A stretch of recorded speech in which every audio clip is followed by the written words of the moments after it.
Hello दोस्तों, welcome back to our channel. तो finally पूरे एक वीक के इंतजार के बाद इस सीरीज का न्यू एपिसोड आ चुका है। मुझे उम्मीद है आप सभी भी मेरी तरह काफी बेसब्री से इस सीरीज का इंतजार कर रहे होंगे। क्या आपने इस सीरीज को और हेलगोट को मिस किया? नीचे कमेंट करके जरूर बताना। तो चलिए बिना और ज्यादा टाइम जाए कि अपनी इस अमेजिंग वीडियो को शुरू करते हैं। तो जैसा कि हमने पिछले एपिसोड में देखा था, एसेस्टाज़ू को ओल्ड मास्टर बाईशी से पता चलता है कि 7 मरीडेस की तरह माउंटेन एंड सी रियलम के बाकी सभी मरीडेस में भी वो एंशिएंट गॉड्स फैले हुए हैं और अपने अपने हिसाब से उन सभी मरीडेस को कंट्रोल कर रहे हैं। ओल्ड मास्टर ज़ेंग बाईशी से ये पता चलते ही एसेस्टाज़ू अपने डिसेबल्स को लेकर 6 मरीडियंस के अंदर आ गए थे, जहां मिचू एसेस्टाज़ू से रिक्वेस्ट करते हुए कहती है कि मैं खुद अकेली जाकर इस जगह के बारे में इन्वेस्टिगेट करना चाहती हूं, जिसके लिए एसेस्टाज़ू ने भी उसे इजाजत दे दी थी। और यहीं से नेक्स्ट एपिसोड की शुरुआत होती है, जहां हम मिचू को देखते हैं जिसके पीछे कुछ आदिमानव टाइप के लोग पड़े हुए थे। असल में मिचू यहाँ पे उन लोगों के बारे में पता लगाने के लिए उनके पास गई थी, लेकिन अपनी आदत से मजबूर उसने उन लोगों के बारे में पता लगाने के लिए उन आदिमानव जैसे दिखने वाले लोगों से उनका एक स्पिरिचुअल स्टोन चुरा लिया था, जो कि उन अजीब से दिखने वाले लोगों के लिए बहुत ही ज्यादा खास था। इसलिए अब वो लोग मिचू को मारने पे आ गए थे, लेकिन मिचू वहाँ पे किसी तरह से उनके सभी हमलों को डूज करते हुए उस स्पिरिचुअल स्टोन को लेकर बहुत ही तेजी से भाग रही थी और वो आदि मानव जैसे लोगों से अपनी ही भाषा में बुरा भला कहते हुए उसका पीछे कर रहे थे, जो देखकर मिचू घबराते हुए उन लोगों से कहती है कि इस तरह से मेरे पीछे मत आओ, मैंने बस तुम लोगों को एक स्टोन ही तो लिया है, अपने सिस्टर को दिखाने के बाद मैं इसे तुम लोगों को वापस कर दूंगी। लेकिन उन आदि मानव जैसे लोगों को मिचू की वहाँ पे कोई भी बात समझ नहीं आ रही थी। वो सभी अचानक वहाँ पे एक बार फिर से रुकते हुए अपने वेपन्स की मदद से पीछे से ही मिचू के ऊपर हमला कर देते हैं, जो देखकर अब मिचू को भी काफी ज्यादा गुस्सा आ चुका था। इसलिए वो भी वहीं पे रुकते हुए अपनी स्पिरिचुअल पावर का यूज करके उनके हमलों को रोकने की कोशिश करती है। लेकिन जैसे ही वो वहाँ पे अपनी स्पिरिचुअल पावर का यूज करने की कोशिश करती है तो उसकी स्पिरिचुअल पावर वहाँ पे एक्टिवेट ही नहीं होती, जो देखकर वो घबराते हुए खुद से कहती है कि ये क्या हो रहा है मेरे साथ, आखिर यहाँ पे मेरी स्पिरिचुअल पावर काम क्यों नहीं कर रही। और इसी बीच उन आदि मानव के फेंके हुए भाले भी मिचू तक पहुंच चुके थे, जिन्हें मिचू वहाँ पे अपनी फिजिकल एबिलिटीज का यूज करते हुए किसी तरह से डोज कर लेती है और खुद से सवाल करते हुए पूछती है कि आखिर यहाँ पे मेरी स्पिरिचुअल पावर काम क्यों नहीं कर रही। अपनी स्पिरिचुअल पावर के ना होते हुए मैं इन जैसे कमजोर लोगों को भी नहीं हरा पा रही। और मिचू के वहाँ पे ऐसा कहते कहते वो सभी आदिमानव भी वहाँ पे मिचू के काफी करीब पहुंच चुके थे, जो देखकर मिचू वहाँ पे उन सभी को देखते हुए थोड़ा गुस्से से कहती है कि मैं ऐसा करना तो नहीं चाहती थी, लेकिन तुम लोगों ने मुझे ऐसा करने के लिए मजबूर कर दिया है। और ये कहकर मिचू वहाँ पे अपना पूरा दम लगाते हुए अपना वही मंत्र बोलने लगती है, जिसकी मदद से वो अपने 9 मरीडेस के लोगों को कंट्रोल करते हुए उन्हें वहाँ पे सुला दिया करती थी। और यहाँ पे जैसे वो आदिमानव मिचू के मंत्र को सुनते हैं तो वो सभी भी एक पल के लिए वहीं पे रुक गए थे, जो देखकर मिचू खुश होते हुए कहती है कि चलो शुक्र है मेरा मंत्र तो यहाँ पे काम कर रहा है। पर अभी वो ये कह ही रही थी कि तभी अचानक ही वो सभी आदिमानव एक बार फिर से उसके ऊपर हमला करने के लिए आगे बढ़ते हैं, जो देखकर मिचू को भी मजबूरन अपनी जान बचाने के लिए वहाँ से भागना पड़ता है। और साथ साथ वो वहाँ पे परेशान होते हुए ये भी कह रही थी आखिर यहाँ पे हो क्या रहा है, मुझे तो कुछ भी समझ नहीं आ रहा, इन लोगों के ऊपर तो मेरा मंत्र भी काम नहीं कर रहा, मुझे यहाँ पे कोई बहुत ही ज्यादा बड़ी गड़बड़ लग रही है। और अभी यही सब कहते हुए मिचू वहाँ से आगे बढ़ ही रही थी कि तभी उन आदिमानव ने वहाँ पे एक बार फिर से अपने बालों का यूज करते हुए पीछे से ही वहाँ पे मिचू के ऊपर हमले करने शुरू कर दिए थे। लेकिन मिचू वहाँ पे उनके सभी हमलों से बचते हुए काफी तेजी से भाग रही थी। वहीं दूसरी तरफ हम एसेस्टाज़ू और उनके बाकी डिसेबल्स को देखते हैं, जो कि पिछले काफी देर से 6 मरीडियंस में इधर उधर घूम रहे थे, लेकिन अभी तक उन्हें वहाँ पे कोई एक सिंगल पर्सन भी नहीं देखा था, जो देखकर बनने को वहाँ पे परेशान होते हुए कहता है कि हम सभी लोग पिछले काफी लंबे समय से ऐसे ही इधर उधर घूम रहे हैं, लेकिन उसके बावजूद भी अभी तक यहाँ पे हमें कोई एक सिंगल पर्सन भी नहीं देखा। आखिर ये 6 मरीडियंस के सभी लोग कहाँ चले गए हैं? कहीं 7 मरीडियंस के लोगों की तरह ये लोग भी किसी सीक्रेट जगह पे तो नहीं छुपे हुए? वहीं निंगजू जो कि उस जगह को काफी गौर से देखते हुए आगे बढ़ रही थी, वो अचानक ही वहाँ पे एसेस्टाज़ू से कहती है सिस्टर इस जगह के सभी प्लांट्स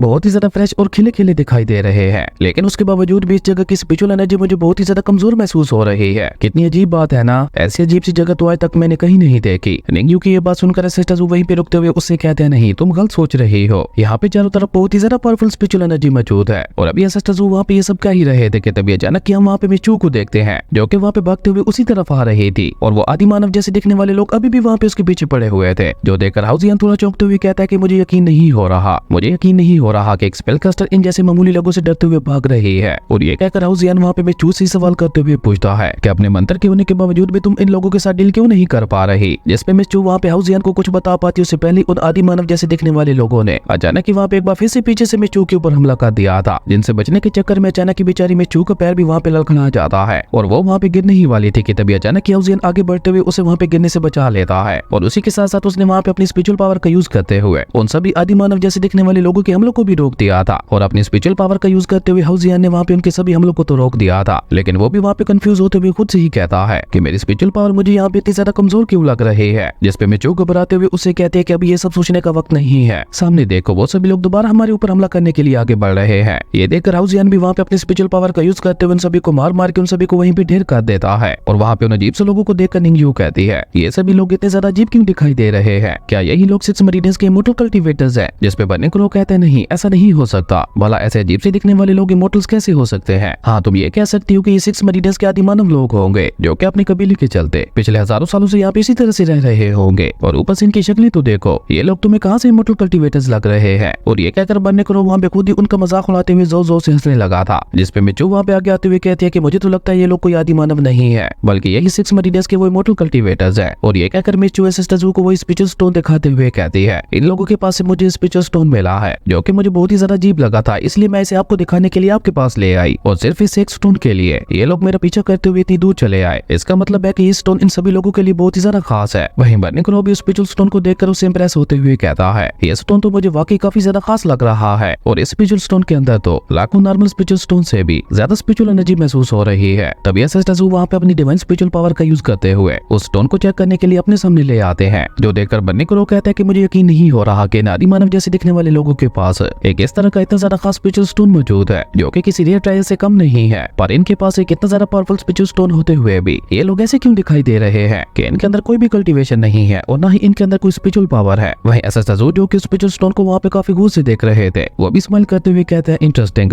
वहीं दूसरी तरफ वो सभी आदि मानव दूर से ही उन लोगों को आपस में इस तरह से बातें करते हुए देख रहे थे, जो देखकर वो सभी आदि मानव वहाँ पे आपस में ही अपनी अजीब सी भाषा में एक दूसरे को कुछ कहते हैं, जिसपे वहाँ पे मौजूद बाकी सभी आदि मानव भी हाँ हाँ में अपना सर हिलाने लगे थे। तभी वो सभी आदि मानव वहाँ पे अपनी अजीब सी भाषा में जोर जोर से चिल्लाते हुए कोई मंत्र बोलने लगे थे, जो कि देखने से ऐसा लग रहा था कि जैसे वो लोग किसी को बुलाने की कोशिश कर रहे हैं। जो देखकर बर्नी क्रो वहाँ पे कंफ्यूज होते हुए कहता है कि आखिर ये लोग यहाँ पे कैसी अजीब सी हरकतें कर रहे हैं और ऊपर से ये लोग चिल्ला चिल्ला के क्या कहने की कोशिश कर रहे हैं। बर्नी क्रो की ये बात सुनकर मिचू जो कि वहाँ पे काफी देर से बहुत ही गौर से उन लोगों की सारी बातें सुन रही थी, वो कुछ सोचते हुए कहती है कि मेरे ख्याल से तो ये लोग सनलाइट और रात की बात कर रहे हैं। मिचू की ये बात सुनकर निंगयू आगे बढ़कर उससे सवाल करते हुए पूछती है, क्या तुम इन अजीब से दिखने वाले लोगों की भाषा जानती हो। जिसपे मिचू जवाब देते हुए उसे बताती है कि इसका रिकॉर्ड मेरी किंग जोन बुक के अंदर था, जो कि मैं 9 मरीडियंस के अंदर बेचा करती थी। पर इन लोगों की ये भाषा मुझे उससे भी ज्यादा पुरानी लग रही है, क्योंकि अगर ये भाषा किंग जोन बुक वाली होती तो मैं इसे अच्छी तरह से समझ लेती, लेकिन इन लोगों की ये अजीब सी भाषा मुझे भी सही से समझ नहीं आ रही। और मुझे तो लगता है कि ये कोई एंशिएंट लैंग्वेज है जो कि बहुत ही लंबे समय पहले कहीं खो गई थी। मिचू की ये बात सुनकर वो सभी आदि मानव वहाँ पे बहुत ही गुस्से में अपनी ही भाषा में उसे कुछ कहने लगे थे, जो देखकर मिचू वहाँ पे उन सभी को डांटते हुए कहती है कि तुम सभी लोगों को यहाँ पे इस तरह से चलाने की कोई जरूरत नहीं है, और ये बताओ कि तुम में से कौन मेरे सवालों का जवाब देने के लिए मेरे पास आएगा। और ये कहकर मिचू वहाँ पे उनसे सवाल करते हुए पूछती है कि मुझे ये बताओ कि तुम लोगों का कबीला कहाँ है और तुम लोगों का लीडर कौन है, और आखिर इस स्पिरिचुअल स्टोन में ऐसी क्या खास बात है जो तुम लोग इसका पीछा करते हुए यहाँ तक चले आए। लेकिन मिचू के ये सारे सवाल सुनकर उनमें से कोई भी आगे नहीं आता, जो देखकर मिचू थोड़ा गुस्से से कहती है कि जल्दी करो, मेरे पास ज्यादा समय नहीं है, तुम में से कौन आगे आकर मेरे सारे सवालों को जवाब देने वाला है। तभी वहाँ पे उन आदि मानव जैसे दिखने वाले लोगों के कैल्डर की एंट्री होती है, जो कि वहाँ पे अपना हाथ ऊपर करते हुए अपनी ही भाषा में कहता है कि मैं आगे आऊंगा। अपने उस एल्डर को देखकर वो सभी आदि मानव भी वहाँ पे काफी ज्यादा खुश दिखाई दे रहे थे, और मेरे ख्याल से भी थोड़ी देर पहले वो सभी आदि मानव वहाँ पे अपने एल्डर को ही बुलाने की कोशिश कर रहे थे। और जैसे वो एल्डर वहाँ से आगे बढ़ता है तो उन सभी आदि मानव ने वहाँ पे रिस्पेक्ट में उस एल्डर के सामने अपना सर झुका लिया था, जो देखकर वो एल्डर भी अपनी अजीब सी भाषा में वहाँ पे कुछ कहता है, जिसके वहाँ पे किसी को कुछ भी समझ नहीं आती। वहीं बर्नी क्रो जो कि वहाँ पे उस एल्डर को काफी गौर से देख रहा था, वो उस एल्डर को देखकर थोड़ा चौंकते हुए कहता है, इसके अंदर भी मुझे कोई स्पिरिचुअल पावर महसूस नहीं हो रही, लेकिन इसके सर के ऊपर लगा हुआ जो ट्रायर है वो मुझे बहुत ही ज्यादा खास दिखाई दे रहा है। इवन अगर हम लोग इसे अपने अपर रियलम में ले जाए तो वहाँ पे भी इसे एक बहुत ही ज्यादा खास ट्रायर माना जाएगा। वहीं एसेस्टजू भी वहाँ पे काफी गौर से उस ट्रायर को देख रहे थे। तभी वो एल्डर अपनी ही भाषा में वहाँ पे अपने लोगों को एसेस्टजू और उनके डिसेबल्स के ऊपर हमला करने के लिए कहता है। अपने एल्डर की ये बात सुनकर वो सभी आदि मानव भी वहाँ पे बहुत ही गुस्से में एसेस्टजू और उनके डिसेबल्स के ऊपर हमला करने के लिए आगे बढ़ते हैं, जो देखकर हाउसियन भी थोड़ा गुस्से से अपना स्पिरिचुअल ऑरा रिलीज करते हुए एक स्टेप आगे बढ़ता है, जो देखकर सभी आदि मानव बेचारे वहाँ पे इतना ज्यादा डर गए थे कि वो सभी अपने कदम पीछे लेते हुए डर के मारे वहाँ से पीछे हटने लगे थे। और ऐसा इसलिए हो रहा था क्योंकि अभी थोड़ी देर पहले हाउसियन ने वहाँ पे उन्हें बहुत ही बुरी तरह से मारा था। ये देखकर वो एल्डर अपनी ही भाषा में अपने लोगों से सवाल करते हुए पूछता है कि आखिर तुम लोग इस तरह से इस पर्सन से डर क्यों रहे हो। जिसपे उनमें से एक आदि मानव भी अपने एल्डर को वहाँ पे सब कुछ बता देता है कि कैसे भी थोड़ी देर पहले हाउसियन ने एक अजीब सी पावर का यूज करते हुए उन सभी को मारा था। अपने लोगों की ये बात सुनकर तो इस एल्डर को भी वहाँ पे एक झटका लगता है और वो वहाँ पे गुस्से में अपनी ही भाषा में अपने लोगों को डांटते हुए कहता है, बेवकूफ कहेंगे, तुम लोगों ने ये बात मुझे पहले क्यों नहीं बताई थी, जल्दी से भागो यहाँ से। और ये कहकर वो एल्डर डर के मारे अपने लोगों को लेकर वहाँ से भागने की कोशिश करता है, जो देखकर बर्नी क्रो कहता है कि भले इन लोगों के अंदर कोई स्पिरिचुअल पावर नहीं है, लेकिन उसके बावजूद भी इन लोगों की भागने की स्पीड तो काफी ज्यादा फास्ट है। जिसपे हाउसियन और मिचू भी वहाँ पे उसकी हाँ में हाँ मिलाते हुए कहते हैं कि तुम बिल्कुल ठीक कह रहे हो। तभी निंगयू वहाँ पे एसेस्टजू से सवाल करते हुए पूछती है, एसेस्टर क्या मैं इन लोगों का पीछा करते हुए पता लगाऊं कि इन लोगों का ठिकाना कहाँ है। जिसपे एसेस्टजू भी कौन लोग से उन लोगों को वहाँ से भागते हुए देखकर हमें अपना सर हिलाते हैं। उसके बाद सीन शिफ्ट होता है, हमें 6 मरीडियंस की एक बहुत ही अजीब सी जगह का सीन दिखाया जाता है, जहाँ एक फॉर्मेशन के बीचों बीच एक बहुत बड़ा पिलर बना हुआ था और उसके के चारों तरफ वहाँ पे वो स्पेशल स्टोर्स मौजूद थे जो कि मिचू उन आदि मानव लोगों से लेकर भागी थी। और वहाँ पे उन आदि मानव लोगों को एक मास्टर भी उस बड़े से पिलर का चक्कर लगाते हुए वहाँ पे उसकी रक्षा कर रहा था। और उसके सामने वहाँ पे उसके कबीले के कुछ और लोग भी मौजूद थे जो कि सभी लोग वहाँ पे उस पिलर के सामने झुकते हुए उसकी पूजा कर रहे थे। और तभी उनका वो मास्टर अपनी ये अजीब सी भाषा में वहाँ पे अपने लोगों से कुछ कहता है, जिसपे उस कबीले के बाकी सभी लोग भी ही शिमिया चिल्लाते हुए एक बार फिर से वहाँ पे उस पिलर के सामने झुक गए थे, जो देखकर उस मास्टर के फेस पे भी एक अजीब सी स्माइल आ गई थी। लेकिन अभी वो मास्टर वहाँ पे इसी तरह से खुश हो ही रहा था कि तभी वो एल्डर अपने लोगों के साथ वहाँ पे पहुंचते हुए अपने उसी मास्टर के सामने झुककर उन्हें वहाँ पे अपनी ही भाषा में सब कुछ बताने लगता है कि जंगल में कुछ अजीब से लोग मौजूद हैं जिनके अंदर बहुत ही अजीब पावर्स मौजूद है। अपने उस एल्डर की ये बात सुनकर वो मास्टर भी वहाँ पे काफी ज्यादा सीरियस होते हुए परेशान हो गया था। और वो वहाँ पे अपने लोगों से कुछ और पूछ पाता उससे पहले वहाँ पे उनमें से एक आदि मानव उसी तरफ इशारा करते हुए कहता है, देखो वो लोग यहाँ भी आ गए हैं। उस आदि मानव के ऐसा कहते वहाँ पे सभी लोगों की नजरें उसी तरफ चली गई थी जहाँ से सिस्टर जू अपने लोगों के साथ आ रहे थे। और उन लोगों को वहाँ पे आते हुए देखकर वो एलर और उसके साथी तो वहाँ पे काफी ज्यादा डर चुके थे। और वो एलर जल्दी से वहाँ पे अपनी ही भाषा में अपने मास्टर को बताता है कि यही है वो लोग जिनके बारे में अभी हम आपको बता रहे थे। आपने उस एलर की ये बात सुनकर वो मास्टर वहाँ पे लोगों के साथ बात करने के लिए खुद आगे बढ़ता है। और तभी बनने को की नजर वहाँ पे उस बड़े से पिलर के चारों तरफ मौजूद उन स्पेशल स्टोर्स के ऊपर पड़ती है, जिन्हें देखकर वो वहाँ पे खुश होते हुए कहता है, यहाँ पे तो काफी सारे स्पेशल स्टोर्स मौजूद है। मुझे यकीन नहीं हो रहा कि जिन स्पेशल स्टोर्स को अपर रियाना में भी इतना ज्यादा खास माना जाता है वो स्पेशल स्टोर्स यहाँ पे ऐसे ही पड़े हुए हैं। और ये कहकर बनने को खुश होते हुए कहता है कि अगर यहाँ पे सब कुछ हमारे प्लान के मुताबिक हो गया तो ये सभी के सभी स्पेशल स्टोर्स मेरे हो जाएंगे। और अगर ऐसा हो गया तो मैं तो बहुत जल्द बहुत ही ज्यादा अमीर होने वाला हूँ। जिसपे मिचू थोड़ा गुस्से से उसे कहते हैं कि तुम मुझे भूल रहे हो, क्या यही तुम्हारी टैलेंट सेट का स्टाइल है कि सब कुछ अकेले ही लूट लो? अगर ऐसा है तो फिर मेरा यहाँ पे आने का क्या फायदा? और मेरे ख्याल से तो अभी इन लोगों को अपनी बातों में फंसाते हुए हमें इनसे इनके और ट्रायल्स के बारे में भी पूछना चाहिए। और ये कहकर वो सभी लोग वहाँ पे उस मास्टर को पूरी तरह से इग्नोर करते हुए वहाँ से आगे बढ़ जाते हैं कि जैसे वो मास्टर वहाँ पे उनके सामने एग्जिस्ट ही नहीं करता। ये देखकर उस मास्टर को वहाँ पे बहुत ही ज्यादा गुस्सा आता है क्योंकि ये उसे अपनी बेइज्जती लग रही थी। इसलिए वो गुस्से से अपनी ही भाषा में पीछे से ही अपने लोगों को वहाँ पे उनके ऊपर हमला करने के लिए कहता है। लेकिन उस मास्टर की ये बात सुनकर भी एसएसटजू और उनके डिसेबल्स वहाँ पे नहीं रुकते। बस हाउजियन वहाँ पे उनका सामना करने के लिए रुक गया था। और जैसे वहाँ पे उनमें से एक आदि मानव अपना भाला लेकर हाउजियन के ऊपर हमला करने के लिए आगे बढ़ता है तो हाउजियन ने अपनी स्पेशल पावर का यूज करते हुए उसके भाले को वहीं पे रोक दिया था, जो देखकर उस आदि मानव को वहाँ पे कुछ भी समझ नहीं आती और वो बेचारा वहाँ पे काफी ज्यादा कंफ्यूज दिखाई दे रहा था। पर तभी हाउजियन उसे वहाँ पे अपने सिर्फ एक ही थप्पड़ में उड़ाते हुए वहाँ से काफी पीछे फेंक देता है। जिसके बाद हाउजियन खुद से ही कहता है कि यहाँ पे तो मेरी स्पिरिचुअल पावर धीरे धीरे और भी ज्यादा कमजोर होती जा रही है और अब मेरे पास सिर्फ 10% ही मेरी स्पिरिचुअल पावर बची है। लेकिन कोई बात नहीं, इन लोगों का सामना करने के लिए मेरी इतनी पावर ही काफी है। और ये कहकर हाउजियन ने वहाँ पे अपनी स्पिरिचुअल पावर का यूज करके एक और आदि मानव के ऊपर अटैक करते हुए उसे भी पहले वाले आदि मानव की तरफ वहाँ से काफी पीछे फेंक दिया था। जो देखकर हाउजियन उन लोगों से कहता है कि भले तुम सभी लोग फिजिकली बहुत ज्यादा स्ट्रॉन्ग हो लेकिन स्पिरिचुअल पावर के बगैर तुम लोगों के लिए मेरा सामना कर पाना इम्पॉसिबल है। और उन लोगों को वहाँ पे निपटाने के बाद हाउजियन भी वहाँ पे एसएसटजू के पीछे चला जाता है। वहीं अपने लोगों की ऐसी हालत देखकर वहाँ पे उस मास्टर को बहुत ही ज्यादा गुस्सा आता है और वो खुद भी वहाँ पे उनके पीछे पीछे आगे बढ़ता है। वहीं एसएसटजू के सामने वहाँ पे जो भी आ रहा था निंगयू अपनी स्पिरिचुअल पावर का यूज करके उसे वहाँ पे बहुत ही बुरी तरह से मारते हुए उन लोगों को वहाँ से दूर फेंकती जा रही थी। और देखते ही देखते निंगयू ने वहाँ पे एसएसटजू का सारा रास्ता साफ कर दिया था। और उन सभी को वहाँ से दूर फेंकने के बाद निंगयू एसएसटजू से कहती है, एसएसटर ये सभी लोग तो बहुत ही ज्यादा पुराने कल्टीवेशन मेथड के मुताबिक कल्टीवेट कर रहे हैं जिसमें हम लोग सिर्फ अपनी फिजिकल बॉडी को स्ट्रॉन्ग बना सकते थे, लेकिन उस मेथड में भी कल्टीवेटर की बॉडी के अंदर कुछ न कुछ स्पिरिचुअल पावर मौजूद होती थी। लेकिन इनकी बॉडी में तो मुझे बिल्कुल भी स्पिरिचुअल पावर महसूस नहीं हो रही, जो कि और भी ज्यादा अजीब है। और जैसे जैसे निंगयू वहाँ पे एसएसटजू के साथ उस पिलर की तरफ आगे बढ़ रही थी तो उसकी स्पिरिचुअल एनर्जी भी वहाँ पे धीरे धीरे और भी ज्यादा कमजोर होती जा रही थी। जो देखकर निंगयू वहाँ पे एसएसटजू को बताती है कि जैसे जैसे हम लोग इस पिलर के करीब जा रहे हैं मेरी स्पिरिचुअल एनर्जी यहाँ पे धीरे धीरे और भी ज्यादा कमजोर होती जा रही है। वहीं बर्निंग करो और मिचू तो वहाँ पे इन सभी बातों को इग्नोर करते हुए वहाँ पे उस पिलर के चारों तरफ मौजूद उन स्पिरिचुअल स्टोन्स को इकट्ठा करने लगे थे। वहीं निंगयू अपनी बात आगे बढ़ाते हुए एसएसटजू से कहती है कि मुझे तो लगता है कि यहाँ पे ये सब इसी बड़े से पिलर की वजह से हो रहा है। जिस पे एसएसटजू उसे वहाँ पे कोल्ड टून में कहते हैं कि तुम चिंता मत करो, ये पिलर यहाँ पे ज्यादा देर नहीं रहने वाला। और उन लोगों को वहाँ पे अपने पिलर के इतने करीब देखकर वो सभी आदि मानव जैसे दिखने वाले लोग वहाँ पे बहुत ही ज्यादा गुस्सा हो गए थे। जिसके बाद वो सभी लोग वहाँ पे बहुत ही गुस्से से एसएसटजू और उनके डिसेबल्स के ऊपर हमला करने के लिए आगे बढ़ते हैं। जो देखकर एसएसटजू भी वहाँ पे अपना डिवाइन स्पिरिचुअल ऑरा रिलीज कर देते हैं क्योंकि उस पिलर के पास हाउजियन और निंगयू दोनों की पावर्स काम नहीं कर रही थी। पर वो पिलर वहाँ पे भला हेल गॉड की पावर्स को कैसे रोक सकता था। इसलिए एसएसटजू ने वहाँ पे अपने सिर्फ ऑरा प्रेशर से ही उन सभी आदि मानव जैसे दिखने वाले लोगों को वहीं पे रुकने के लिए मजबूर कर दिया था। और एसएसटजू की डिवाइन स्पिरिचुअल ऑरा के प्रेशर की वजह से वहाँ पे सबसे बुरी हालत उनके मास्टर की होती है। एक तो वहाँ पे उसके सर के ऊपर लगे हुए सारे ट्रायल्स उड़ गए थे, उसी के साथ साथ उस बेचारे के सारे दांत भी वहाँ पे टूट गए थे। जो देखकर वो मास्टर वहाँ पे अपने टकले पे हाथ फेरते हुए बहुत ही गंदे तरीके से रोने लगा था। और तब तक एसएसटजू वहाँ पे उस पिलर के काफी करीब पहुंच चुके थे जहाँ पे एसएसटजू उस पिलर को ऊपर से नीचे तक काफी गौर से देख रहे थे। और तभी देखते ही देखते एसएसटजू अपनी डिवाइन स्पिरिचुअल पावर उस पिलर के अंदर डाल देते हैं जिसकी वजह से वहाँ पे धीरे धीरे उस पिलर में क्रैक्स आने लगे थे। और देखते ही देखते एसएसटजू की डिवाइन स्पिरिचुअल पावर की वजह से वो पिलर वहाँ पे पूरी तरह से टूट गया था। जो देखकर तो उस टकले मास्टर के साथ साथ वहाँ पे उसके सभी लोग भी काफी ज्यादा हैरान और परेशान दिखाई दे रहे थे। इवन एसएसओ के सभी डिसेबल्स भी वहाँ पे बहुत ज्यादा हैरान हो चुके थे, क्योंकि उस बड़े से पिलर के टूटते ही उसके अंदर उन्हें वहाँ पे एक बॉडी दिखाई देती है, जिसे वहाँ पे चारों तरफ से स्पिरिचुअल एनर्जी की ऑरा ने घेर रखा था। और तभी अचानक वहाँ पे उस बॉडी से बहुत ही ज्यादा पावरफुल स्पिरिचुअल ऑरा रिलीज होता है, जिसे संभालना तो वहाँ पे एसएसओ के डिसेबल्स के लिए भी बहुत ज्यादा मुश्किल हो रहा था। पर एसएसओ तो अभी भी वहाँ पे अपनी जगह पे खड़े होकर बहुत ही गौर से उस बॉडी को देख रहे थे, जहाँ पे लगातार उस बॉडी से बहुत ही ज्यादा पावरफुल स्पिरिचुअल एनर्जी निकल रही थी। और ये देखकर वो सभी आदिमानव वहाँ पे डरते हुए उस बॉडी के सामने झुक जाते हैं और अपनी ही भाषा में वो सभी लोग वहाँ पे उससे माफी मांगने लगे थे। ऐसा लग रहा था कि जैसे वो बॉडी इन सभी का कोई गॉड है जिसके ये सभी पूजा करते थे। और ये सब देखकर तो एसएसओ के सभी डिसेबल्स वहाँ पे बहुत ही ज्यादा कंफ्यूज दिखाई दे रहे थे, जबकि एसएसओ उस बॉडी को कौन लुक से देखते हुए कहते हैं, इंटरेस्टिंग, ये तो बिल्कुल वैसे ही है जैसे मैंने सोचा था। और इसी कमाल के सीन के साथ हमारी अमेजिंग एपिसोड यहीं पे खत्म हो गया था। दोस्तों, आप लोगों को क्या लगता है, क्या यही वो 6 मरीडियंस का गॉड होगा जिसके बारे में ओल्ड मास्टर ज़ेंग वाईशी ने एसएसओ को बताया था? गेस करते हुए कमेंट कर देना और मैं आपको जवाब में बता दूंगा कि आपका गेस गलत है या सही। अगर आपको ये वीडियो अच्छी लगी तो लाइक कर दें और अगर चैनल पे नए आए हो तो सब्सक्राइब करते जाना। तो मिलते हैं एक नई वीडियो में, तब तक के लिए बाय।